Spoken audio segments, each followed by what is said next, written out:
Olá, meus amigos, este é o nosso segundo vídeo respondendo a respeito do que venha a ser o Reino de Deus. Sou o pastor Cid Isaías, é bom tê-lo aqui conosco para mais uma reflexão. O tema do Reino de Deus, como já falamos no vídeo passado, pode ser considerado como o eixo estruturante da pedagogia de Jesus, ou seja, tudo aquilo que Jesus ensinou ou proclamou ou fez tem a ver com o reino de Deus, amados. Esta expressão, também em sua correlata, reino dos céus, aparece cerca de 140 vezes no Novo Testamento, estando presente em discursos, em parábolas, em orações e em discussões com opositores.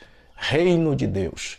Queridos, o reino de Deus foi uma proposta de Jesus para uma nova humanidade, ou seja, um novo sistema social, econômico, político, religioso, ético e relacional. Um reino aberto a todos, judeus e gregos, samaritanos e romanos, homens, mulheres e crianças, escravos e senhores. Em suma, para entender o evangelho pregado por Jesus, é necessário compreender o que vem a ser reino de Deus, principalmente porque o conteúdo das boas novas, evangelion, é o reino. Jesus foi por toda a Galileia, ensinando nas sinagogas deles, pregando as boas novas do reino e curando todas as enfermidades e doenças entre o povo. Capítulo 4, versículo 23. Em sentido amplo, querido, toda boa notícia é um evangelho. Sermos informados, por exemplo, que recebemos uma herança de um tio falecido, ou que a esposa está gestante, ou que alguém da família passou no vestibular, todas essas informações são evangelhos, ou seja, boas notícias. Porém, as boas notícias que Jesus deu para os seus ouvintes foi o reino de Deus, queridos. Por isso, os diversos evangelistas afirmam que Jesus ensinava e pregava o evangelho do reino de Deus. Mas o que vem a ser reino de Deus ou reino dos céus? Queridos, o reino de Deus é sua realeza de rei, seu governo, sua autoridade.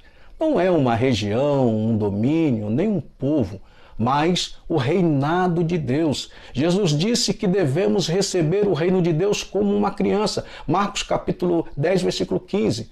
O que é recebido? A igreja? O céu? Não. O governo de Deus é recebido.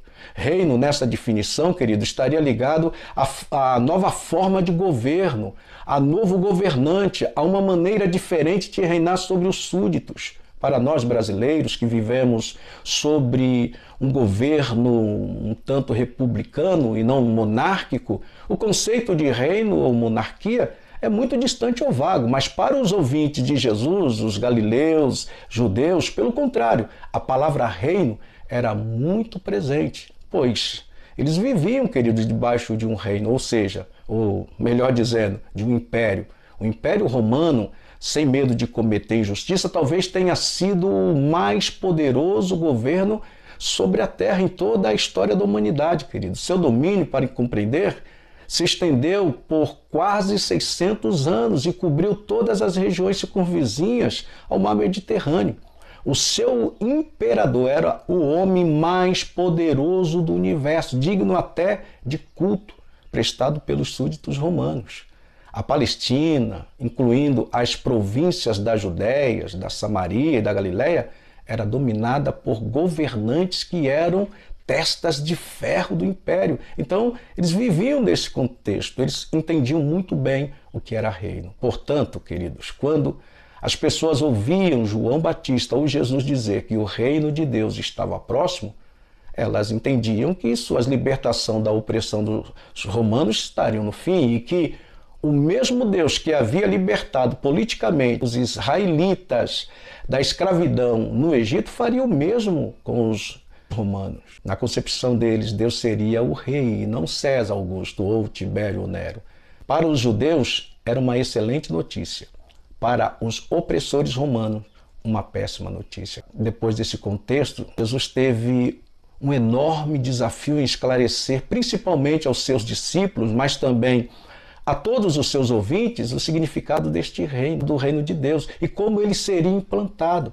Este desafio era duplo, pois, ao mesmo tempo que Jesus negava um caminho fácil e aceitável aos seus contemporâneos hebreus, que era o caminho da revolta e da guerra civil, afirmava que o reino de Deus deveria, por exemplo, ser ansiado nas orações diárias dos seus discípulos.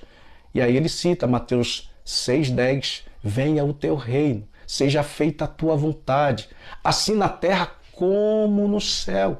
Querido, um paradoxo enorme entre a ação revolucionária esperada pelos seus ouvintes e a intrigante devoção ensinada, oração. Em primeiro lugar, Jesus negou radicalmente que a viabilidade do reino de Deus ser implementado através de violência, do poder das armas ou da colaboração dos exércitos celestiais. Não havia viabilidade para isso. Agora, na sinagoga em Nazaré, ao ler uma passagem contida no livro do profeta Isaías, Jesus afirmou a natureza da sua missão. Olha o que ele diz ensinando seus discípulos: o Espírito do Senhor está sobre mim, porque ele me ungiu para pregar boas novas aos pobres. Ele me enviou para proclamar liberdade aos presos e recuperação das vistas aos cegos, para libertar os oprimidos e proclamar o ano da graça do Senhor. Lucas capítulo 4, versículo 18 e 19.